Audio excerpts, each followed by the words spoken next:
Segunda parte de la clase de procesos. Habíamos visto PCB, la manifestación física del proceso, memoria. Y vamos con el primer ejemplo clásico de multiprogramación.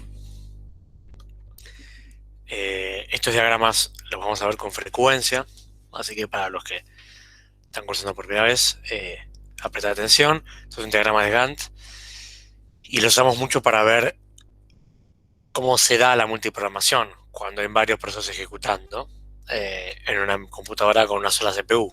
¿Sí? Entonces acá tenemos dos procesos, cada uno con sus instrucciones.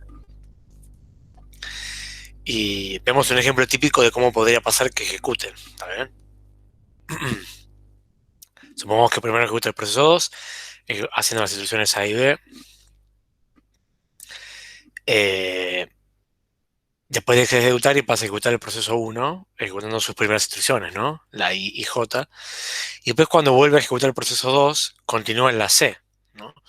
El hecho de que el proceso 2 continúe en la instrucción C, ¿no? Este recuerdo de que la última era la B, se logra porque el contexto de ejecución del proceso que está ejecutando, ¿no?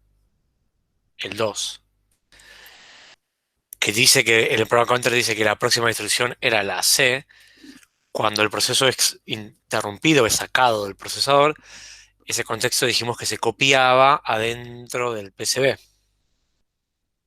de ese proceso para poder recordarlo más tarde, ¿sí? Acá. Entonces esa información copiada ahí permite que cuando vuelva a ejecutar el proceso, cuando vuelve C a ejecutar, el contexto se lleva desde la memoria RAM en el PCB donde estaba guardado, tal como había sido dejado la última vez, se vuelve a llevar al procesador. ¿Sí?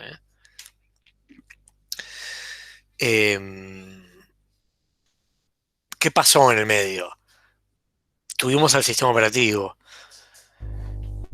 Este gráfico está bueno para entender esta idea de que como el sistema operativo es un programa que ejecuta instrucciones con más privilegios, pero es un programa, también consume recursos de la computadora. ¿Sí? Dispositivos, memoria RAM y por supuesto CPU. Y si yo tengo un sistema con una sola CPU, esa CPU, al estar ocupada por el sistema operativo, no puede ser usada por los otros procesos. ¿Está bien? No solo eso, sino que mientras el sistema operativo no está ejecutando, supongamos en este intervalo, el sistema operativo no está controlando nada en este momento. ¿Está bien? Hay ciertas reglas establecidas, por supuesto, que permiten que el proceso no se pase de la raya. Por ejemplo, el modo usuario en el que corre. Eh, pero el sistema operativo no está ejecutando en los intervalos 0 y 1, digamos. ¿Está bien? Cuando ejecuta, el proceso no puede ejecutar. Entonces, siempre que tenemos uno de estos cambios, donde el proceso 2 dejó de ejecutar y empieza a ejecutar el proceso 1, interviene el sistema operativo, inevitablemente. ¿Sí? Él es el que hace esta transición entre un proceso y otro. ¿Sí? Por eso lo vemos cada vez. Este cambio del proceso 2 al 1, o el que ocurre del 1 al 2, le llamamos process switch.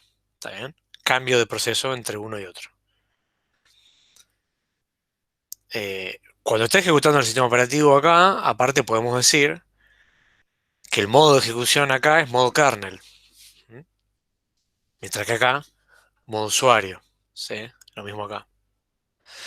Entonces esta transición que ocurre en el instante 2, donde el proceso dejó de ejecutar y empezó el sistema operativo, decimos que hay también un cambio de modo de ejecución.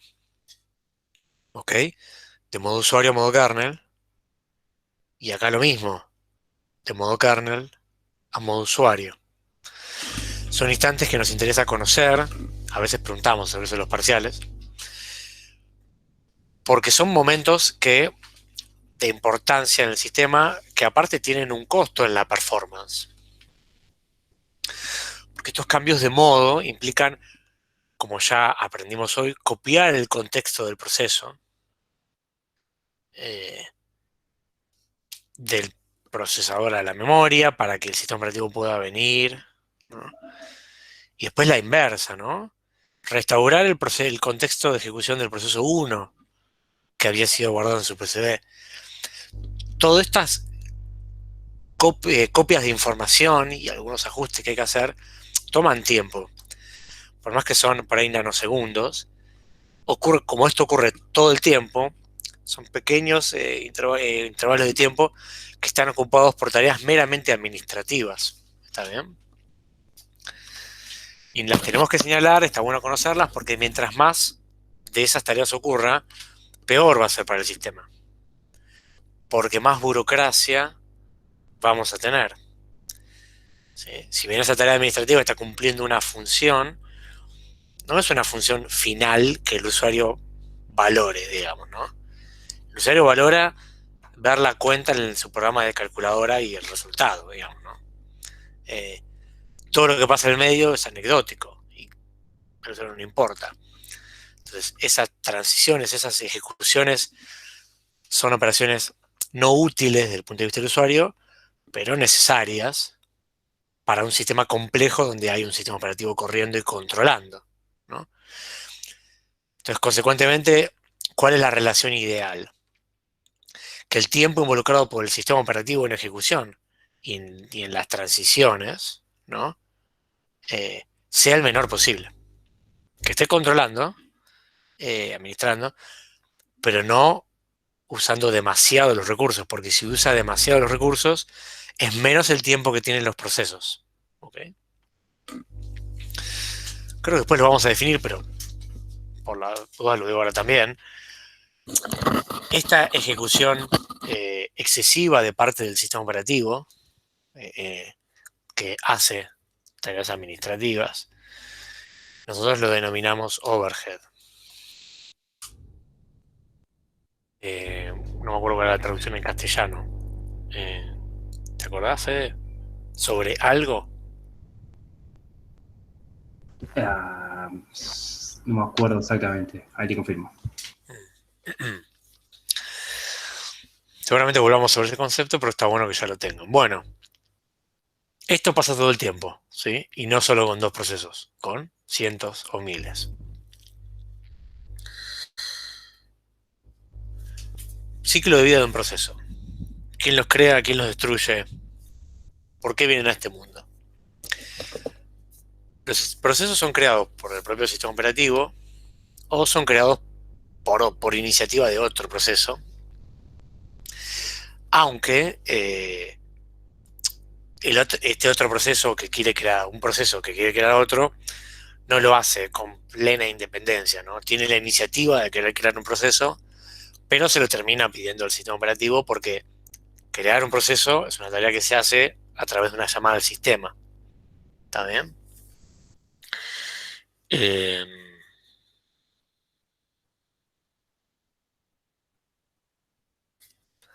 Sobrecarga, tal vez.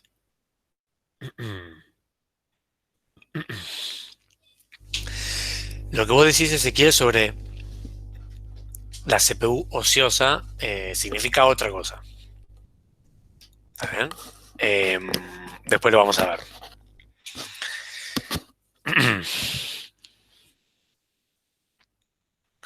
Y bueno, ¿y quién lo finaliza? ¿O quién puede solicitar la finalización de un proceso? Y bueno, el sistema operativo obviamente tiene la potestad de hacerlo. Un proceso puede querer finalizar otro proceso, ¿no? Al igual que en la creación, se hace a través de una llamada al sistema, ¿no? Pero lo puede solicitar otro proceso. Hay que agregar también que tiene que tener los permisos necesarios. Acuérdense de que el sistema operativo está verificando la seguridad. Entonces un proceso no puede ir por la vida aniquilando otros procesos porque le pinta. Tienen que tener los permisos para hacerlo. Y el tercer caso interesante es que el propio proceso tiene la potestad de finalizarse a sí mismo, naturalmente, ¿no? Tanto en una finalización normal o una finalización anormal con algún error, ¿sí? Pero ambas son finalizaciones y como vimos en la clase pasada, para que el propio proceso finalice también se lo pide al sistema operativo a través de una llamada al sistema. ¿Está bien? Bien. En general, el sistema operativo crea los primeros procesos cuando la máquina arranca, pero después ya está, ¿sí? Esos procesos crean a otros y crean a otros y así. ¿Mm? Acá tenemos un ejemplo de un árbol de procesos en Linux, ¿Mm? donde el sistema operativo crea el primer proceso, típicamente llamado init, pero es un proceso, ya corre en modo usuario, digamos, con responsabilidades medio especiales, pero corre en modo usuario. Digo, ciertas por ahí tareas de gestión. Y este proceso init crea otros, y esos a su vez crean a otros. ¿Está bien? Es muy común encontrar que alguien crea un proceso llamado login, como el que estamos viendo acá, y ese proceso de login, como su nombre lo indica, tiene un único objetivo, que es permitir que un usuario humano, vamos a decir, para simplificar, pueda loguearse en el sistema, pueda ingresar en el sistema acreditando una identidad y alguna credencial, usuario y password. Y ese proceso de login, cuando alguien se le conecta y acredita esas credenciales, crea un proceso nuevo, un intérprete de comandos, ¿se acuerdan? Una command line interface, en este caso bash, eh, que es la que va a estar hablando con el ser humano que tipea comandos, podemos imaginarnos como acá de costado, ¿no? Le manda los comandos a este proceso y este proceso entonces crea otros procesos hijos para poder hacer lo que el usuario le pide.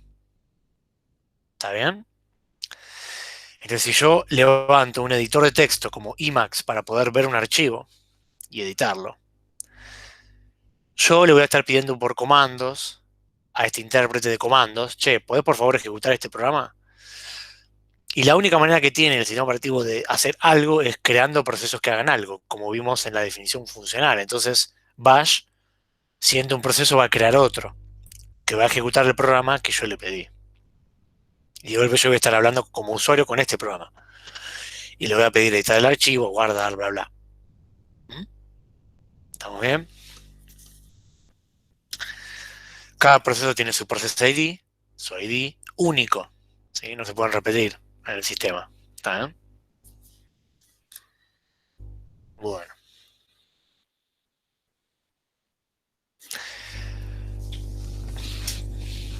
Este concepto es importante para entender seguridad, para entender manejo de recursos. Por definición, cuando un proceso inicia, es una entidad aislada. ¿Sí? No comparte recursos con otros procesos. Tiene todo lo que necesita para poder vivir. Código, datos, pila. ¿Sí? Y es una entidad independiente, en el sentido de que normalmente puede haber excepciones porque un sistema operativo, en definitiva, está diseñado por alguien y ese alguien pone sus propias reglas, ¿no? Pero en general, los procesos son independientes. No necesitan, y acá espero que en algún momento vuelvan cuando hagamos algunas preguntas medio complicadas sobre esto, no necesitan la existencia de otro proceso. Un proceso no necesita que su proceso padre esté vivo para existir. El padre lo crea, pero el padre puede morir y el hijo sigue ejecutando. ¿Sí? Un proceso no necesita de la existencia de otro proceso, ni el padre ni el hijo, por definición. Ahora, si la lógica dentro del proceso, el programa, las instrucciones del programa de ese proceso, son tal que deciden que el proceso finalice, si el padre se murió, esa es una decisión de cómo está programado. Pero el sistema operativo no va a imponer una regla de este estilo, ¿no? Los procesos son entidades aisladas e independientes, ¿saben? Aisladas de otros procesos. Por defecto no comparten nada, no comparten recursos con otros procesos. Eh, si quieren compartirlo, tienen que hacer algo extra. Yo estoy diciendo, por defecto no comparten, pero podrían compartir, ¿está bien? Y son independientes. No necesitan de la existencia de otros procesos, hermanos, hijos, padres. ¿Está bien? Importante esta definición. En algún momento, como alguno de los, perdón, estoy muy religioso, no sé por qué si yo no soy ni católico, pero como le dijo alguno de los aprendices de Jesús, o Jesús le dijo a algunos aprendices, me vas a traicionar, bla, bla, bla. Y el chavo le dijo, ¿qué te pasa? Y después al final fue y lo traicionó. ¿Cuál era ese? Judas. Bueno, eh, Judas. ahí va. Bueno, acá va a pasar esto con ustedes. Os explico esto y después cuando vean algunos temas más, van a dudar. Está bien, es parte del aprendizaje. Vuelvan a este slide, vuelvan a mi yo del pasado diciéndoles esto y ahí digan, ok, acá está. Este es mi mandamiento, digamos. Bueno, seguimos. Eh,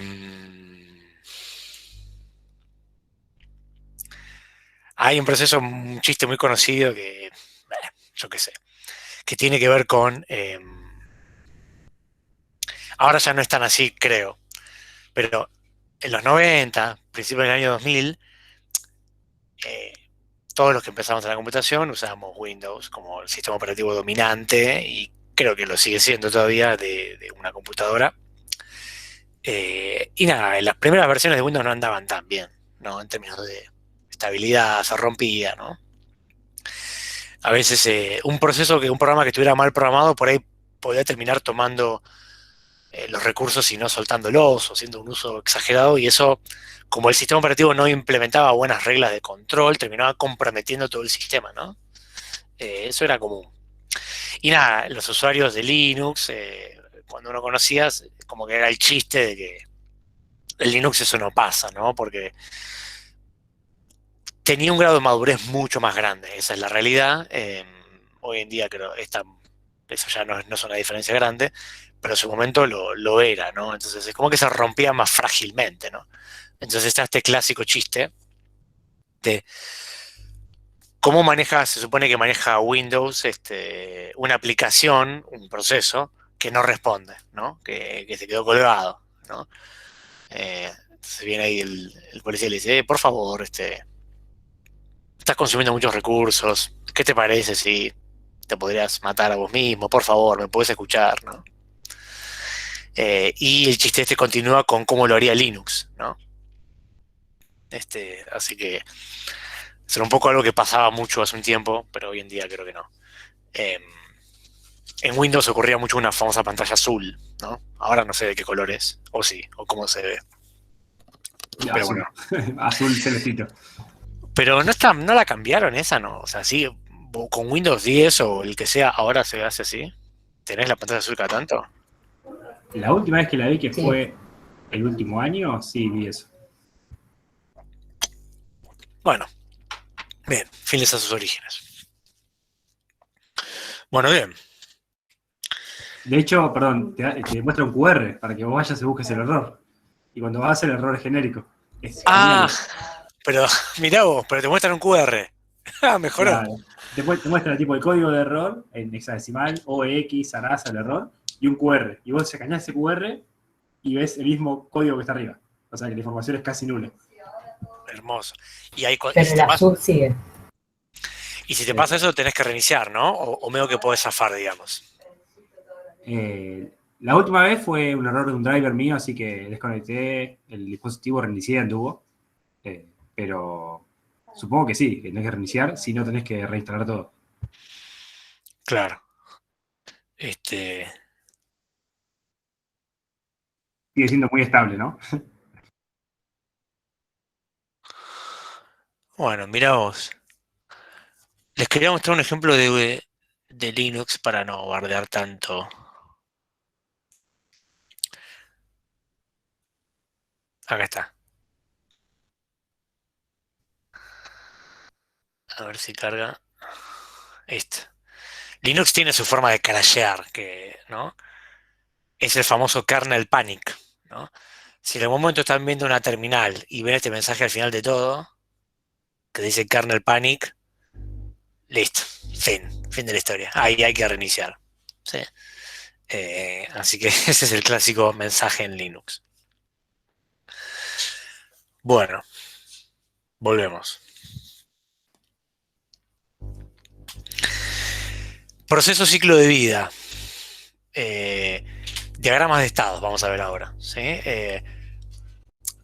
Dado que los procesos ahora están haciendo muchas cosas y no todos están ejecutando, los sistemas operativos empiezan a definir estados, ¿no? está haciendo esto, está haciendo lo otro, para entender bien en qué momento están y en base a eso tomar algunas decisiones, ¿no? Entonces vamos a hacer un caminito rápido sobre cómo evolucionó esto. Al principio el diagrama más básico era un diagrama que nos indicaba que un proceso podía estar en alguno de estos dos estados, ¿no? Lo que veníamos hablando, ¿está ejecutando o no está ejecutando? Un proceso que está ejecutando está usando la CPU, ¿no? Y el que no, está haciendo otra cosa.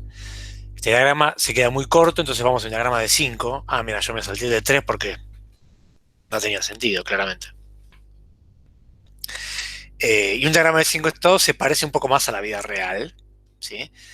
El estado running para un proceso efectivamente representa lo mismo. El proceso está ejecutando, está haciendo uso de la CPU. Pero aparecen estos estados interesantes que vamos a analizar uno por uno. El estado new es un estado en el cual el proceso está siendo creado, ¿no? Cuando se crea, está en estado new, y es un momento en el cual el sistema operativo está inicializando las estructuras necesarias para poder el proceso exista completo, ¿no? Vimos que la imagen del proceso tenía un stack, tenía el heap, había que cargar las instrucciones de código, etcétera. Bueno, todo eso toma un tiempito. Mientras tanto, ¿qué pasa con el proceso? Bueno, podemos decir que está en estado new, ¿sí? Eh, Otro criterio para el estado new puede ser un proceso que ya está inicializado en términos de estructuras, pero que se desea que todavía no esté listo para ejecutar por algún criterio relacionado a la carga del sistema, el nivel de estrés controlado que se desea que tenga el sistema, más conocido como nivel de multiprogramación. Que bueno, es algo que vamos a ver la clase que viene, pero está bueno mencionarlo ahora porque arranca acá, ¿no? El nivel de multiprogramación, concepto que pueden anotarse y completaremos la clase que viene, se implementa desde este lugar, desde esta transición. Un proceso en estado ready es un proceso que está listo para ejecutar, pero no está ejecutando en ese momento, ¿sí? ¿Y por qué está en este estado? Y está en este estado porque no hay tantas CPUs como procesos listos, típicamente. Entonces es común que haya varios que estén esperando por ejecutar, ¿sí? Un proceso ready es un proceso que está listo para ejecutar, no haciendo nada. ¿Mm? Ocupando memoria, obviamente, pero listo para ejecutar. En algún momento va a ser el sistema operativo el que va a decidir cuál de todos los que están esperando es el próximo que va a ejecutar cuando el que estaba ejecutando antes finalice, por ejemplo, ¿sí? Eh, Puede pasar que del estado running se pase al estado ready. Vamos a ver la clase que viene detalles sobre esto. Y acá aparece este estado importante que es el estado bloqueado, ¿eh? Al cual se llega a través del estado running. Y es aquel estado en el cual el proceso está esperando por un evento eh, no relacionado con... Bueno, está esperando por un evento. Esa sería la definición más medio genérica, pero la más adecuada. Y ese evento por el cual está esperando puede ser una notificación de un dispositivo de entrada-salida que indica que concluyó una operación, el paso del tiempo, eh, el cambio en el estado de la memoria, esperando que un valor de la memoria cambie a otro valor, ¿sí? Un mensaje de otro proceso que en realidad se traduce en esperar por un dispositivo de entrada-salida, digamos. Esos son los procesos bloqueados, ¿no? Están haciendo uso de algún recurso que no es la CPU. Y ese, de buena manera, ese otro recurso en realidad se termina de usar por la ocurrencia de un evento que lo indica, ¿sí? Una vez que ese proceso, ese evento que está esperando el proceso termina, lo próximo que hace el proceso es querer ejecutar, pero no puede ir a ejecutar de esto porque por ahí hay alguien. Entonces, primero pasa al estado ready y de ahí en algún momento, listo, pasa a ejecutar. ¿Está bien? ¿Cuántos procesos puede tener estado ready? Muchos, ¿sí? Bloqueados muchos, new muchos. Y running, muchos, pero en realidad esto va a estar supeditado a la cantidad de CPUs que yo tenga en el sistema. ¿Está bien? Si tengo un solo procesador, va a haber un solo proceso en estado running. ¿Ok? Finalmente el estado de exit es un estado transicional de alguna manera que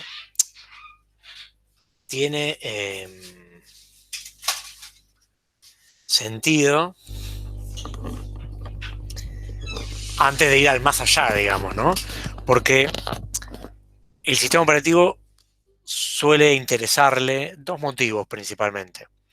Cuando un proceso finaliza, podría interesarle recolectar estadísticas de ejecución que terminan de tener sentido cuando el proceso terminó. ¿Qué sería estadística de ejecución? ¿Cuánto tiempo estuviste ejecutando? ¿Cuánto tiempo estuviste bloqueado? ¿Cuánto tiempo estuviste listo para ejecutar y no ejecutabas? El tiempo total desde que se inició hasta que se terminó. ¿Cuántas llamadas al sistema hiciste? Esas pueden ser estadísticas, ¿no? Entonces, el proceso pasa al estado exit a la espera de que se consulten esas estadísticas y recién ahí se elimina completamente el sistema.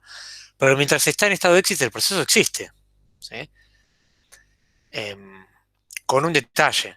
Tiene un PCB asociado, eso no cambia, pero el resto de los elementos de la imagen del proceso, les eran el heap, el stack, los datos del código, esos ya no están más ocupando memoria. Estos se eliminan en el estado de exit porque el proceso de estado de exit no puede volver a ejecutar, no puede revivir, ¿sí? No, no estamos acá en Walking Dead, digamos. Un proceso en estado de exit, sí. Acá, Esteban, quería aclarar, si me pones de vuelta el diagrama de 5 estados, que tanto en new como en exit tenemos que saber que no está cargada el resto de la imagen del proceso, salvo el PCB. Lo que sí existe en los 5 estados es el PCB. Tanto en ready, running o blocked, vamos a tener también el resto de la imagen, que va a estar compuesto por el stack, los datos, el heap y el código. Pero en el estado de new, solo tenemos el PCB y el sistema operativo está creando las estructuras necesarias. Cuando termina de crearlas, recién ahí se pasa el estado del proceso a ready. Y de la misma manera en exit, en ese estado estamos eliminando las estructuras excepto el PCB. Lo que sí siempre existe en memoria RAM, y esto recuérdenlo, siempre existe en memoria RAM, es el PCB. Cuando el PCB deja de existir, no está en ningún estado. Incluso antes de que se ejecute el proceso, tampoco está en new. Hasta que no se crea el PCB, técnicamente tampoco está en new.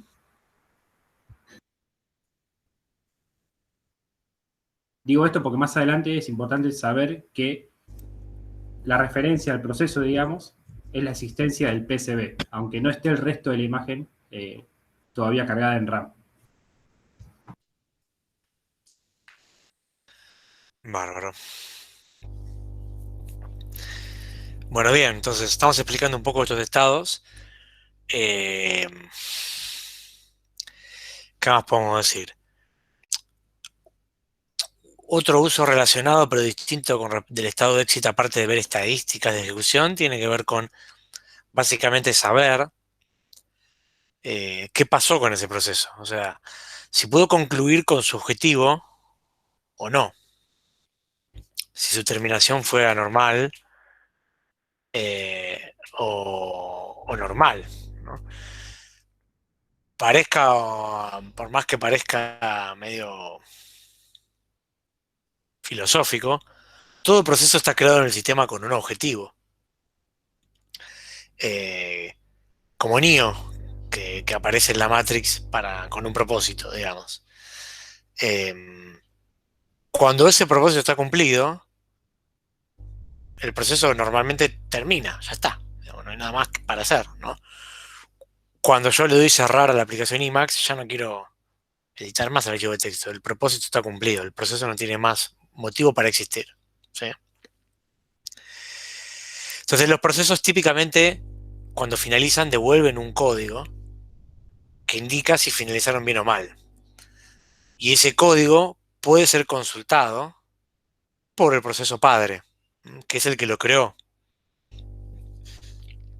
que podría interesarle o no, dependiendo del grado de responsabilidad o interés que tenga el padre, saber si el proceso hijo que creó cumplió con su objetivo o no.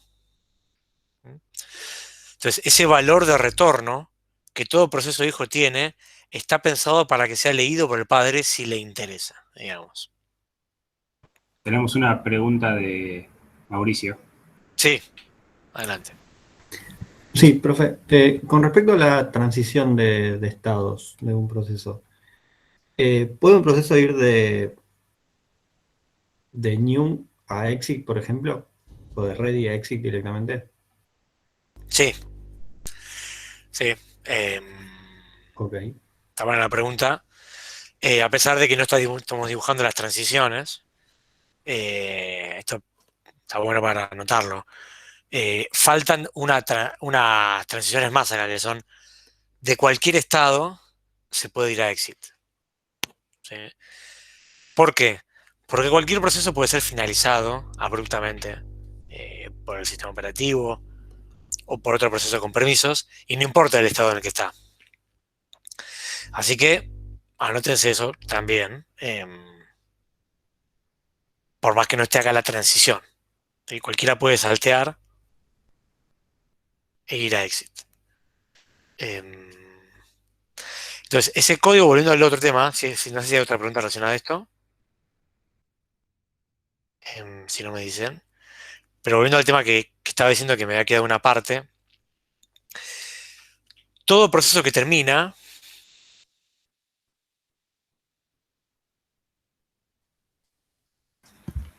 vamos a verlo acá.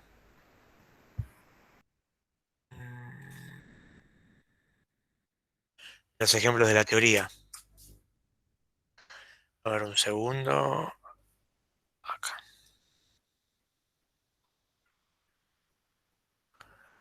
Cualquier sistemita fácil como este, ¿eh? Justo este no tiene un return. Bueno, no importa.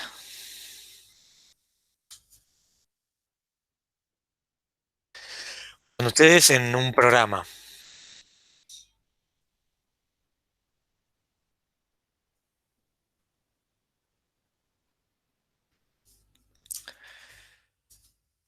eh, ¿no? Hacen algo y en un momento, típicamente ¿cómo termina un programa en C? ¿No? Return 0, ¿sí? O return 1, o más precisamente return, ¿cómo se llamaba esto? Success. ¿Sí, Success se llamaba esta constante? ¿Ni se acuerda? Eh, Esta era una manera de decir terminé bien, ¿no? Y si no ponía algo así. Alguien después tiene la constancia me dice. Estos son números en realidad. La convención comúnmente en Linux y en otros sistemas suele ser que son números y que en realidad lo que está pasando es que vos estás devolviendo un cero para indicar que salió todo bien. O un uno si salió todo mal. En realidad es un valor distinto a cero, ¿no? Típicamente negativo, digamos. Eh, no, distinto de cero. Cualquier valor distinto de cero. Esa suele ser la convención, ¿no? Entonces, con esos números, un proceso padre podría consultar esto. Todo esto para decir que si el proceso hace esto, finaliza, deja de ejecutar, este código tiene que guardarse en algún lugar hasta que el padre pueda decidir consultarlo, si le interesa. ¿Y ese lugar qué lugar va a ser? Bueno, el PCB. ¿Sí? En el PCB del proceso se guarda ese valor de retorno, ¿sí? De un proceso hijo que finalizó. ¿En qué momento tiene un valor? Cuando el proceso finalizó, o sea que el proceso finalizado, se liberan los elementos de la imagen del proceso, se guarda todavía el PCB, y en uno de los campos del PCB se guarda ese código que indica qué pasó con ese proceso. Exactamente el valor que el programa devolvió, el valor que sea. ¿Sí? Acá está. ¿Sí?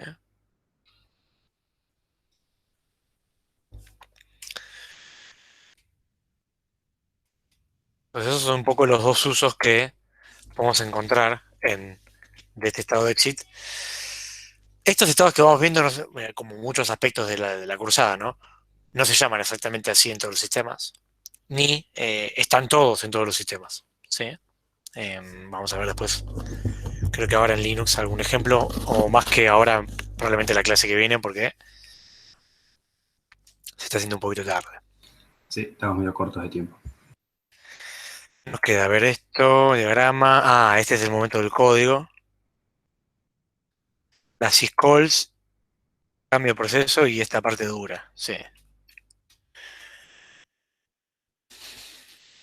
¿Qué hacemos? Llegamos hasta acá y cortamos. Sí, no me parece mala idea. Cosa de estar frescos Dale. la clase que viene para la parte final. La clase que viene hacemos como un repaso muy rápido y vemos esta parte que es cortita, pero densa, digamos.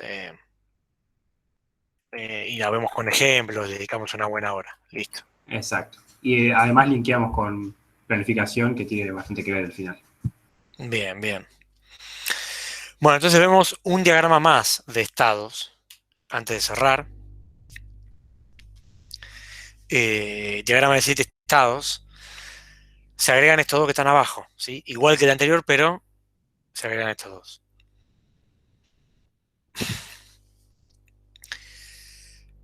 Tengo que aclarar que no se usan tanto hoy en día, pero conceptualmente está bueno verlos. La idea es, si un proceso está bloqueado por mucho tiempo, no está usando la CPU, ¿por qué tenerlo en memoria RAM? ¿No?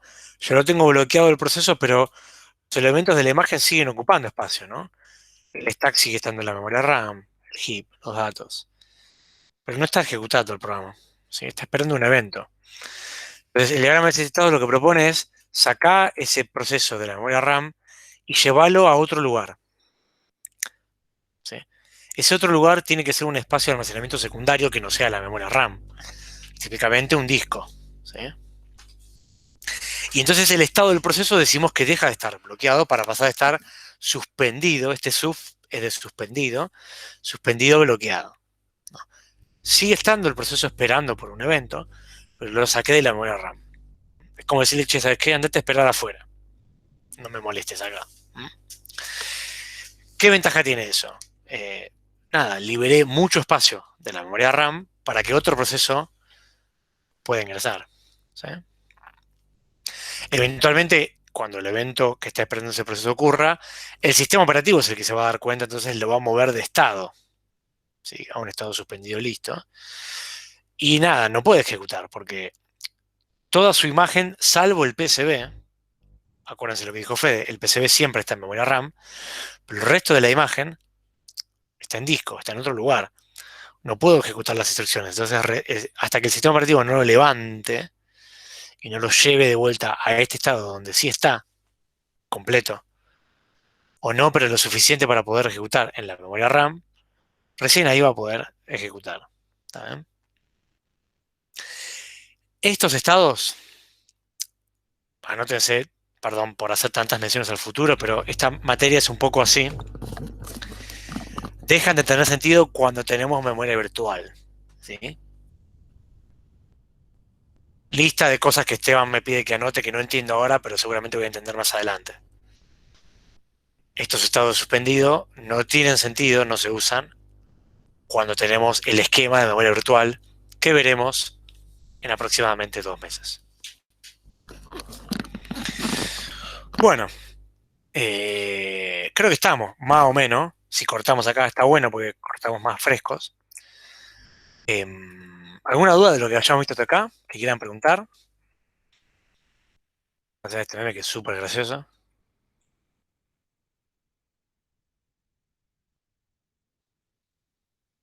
Nada por aquí, nada por allá. Bueno, lo que nos queda es ver un poco un ejemplo de código donde vamos a ver los estados en Linux particularmente, ¿eh? Vamos a ver un poquito cómo son y esta idea de los estados zombies que existen. Y después vamos a hablar de syscalls bloqueantes y no bloqueantes, que es un concepto muy importante tanto en la cursada como para el trabajo práctico. Y después, finalmente, tercera parte súper profunda, hacer la lupa sobre el process switch, el cambio de proceso, cuándo ocurre y qué quilombo implica esto. ¿Sí? Eso queda para la clase que viene. Hay una duda, Esteban, que voy a responder antes de dejar de grabar, de Caterina, que pregunta por el estado suspendido ready. El estado suspendido ready sirve para que un proceso que está listo para ejecutar, pero que por alguna razón había estado bloqueado antes, todavía no se mueva a memoria RAM porque está ocupada. El escenario sería el siguiente. Uno comienza a crear muchos procesos. Esos procesos ocupan, entre su PCB y su imagen, mucha memoria RAM hasta el punto de que no hay espacio para más procesos.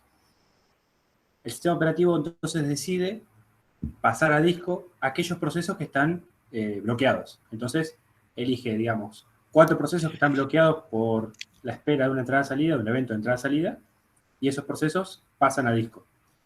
Mientras tanto, otros procesos que estaban en ready, que estaban en estado nuevo pasan a ready o se crean nuevos procesos y se vuelve a ocupar toda la memoria RAM. A todo esto tenemos memoria RAM llena y 4 procesos en disco en estado suspendido o bloqueado. Cuando llegan los eventos de desbloqueo de estos procesos, porque terminó la entrada-salida, porque cambió el estado de un semáforo, que después vamos a ver también cómo funcionan los semáforos, o por cualquier otro evento, estos procesos deberían poder volver a memoria RAM. Pero dado que ya no hay espacio porque se crearon otros procesos que todavía no se bloquearon o no finalizaron, hay que tenerlos en alguna cola en que uno entienda, un estado en que uno entienda que están listos para ejecutar, pero no pueden ser cargados a memoria RAM justamente porque no hay espacio, por ejemplo. Entonces, por eso tenemos el suspendido ready. Es el estado en donde uno dice, ok, este proceso terminó la espera del evento que necesitaba para continuar, pero no puede estar en memoria RAM porque no hay lugar. Cuando se libera un espacio de memoria RAM, el sistema operativo va a decidir en ese momento si acepta cargar un proceso que estaba en el suspendido ready a RAM de vuelta o si acepta la creación de un nuevo proceso desde el estado new. En cualquier caso, lo que va a pasar es que esta cola se va a empezar a reducir a tal punto de que una vez que haya espacio en la memoria RAM, el estado suspendido ready debería quedar vacío y todos los procesos en el sistema, si aún tienen para ejecutar, deberían estar en ready o en bloqueado en RAM. Pero para eso sería el estado suspendido ready. De nada. Igual hay más ejemplos en el libro y les recomiendo leer el libro, aunque sea el pedacito este, porque es cortito y es muy informativo. El Stalins, si mal no recuerdo, es el que explica el diagrama de 7 estados. La pregunta políticamente correcta ya la hice antes de que empezamos a grabar. Así que, pero ahora no estamos grabando, así que no la voy a repetir. No me van a engañar. Bien. Bueno. ¿Estamos? Dejamos de grabar. Igual si tienen más dudas pueden preguntar. Chau, chau, adiós. Nos portamos bien, no decimos malas palabras. Y así queda registrado en la historia.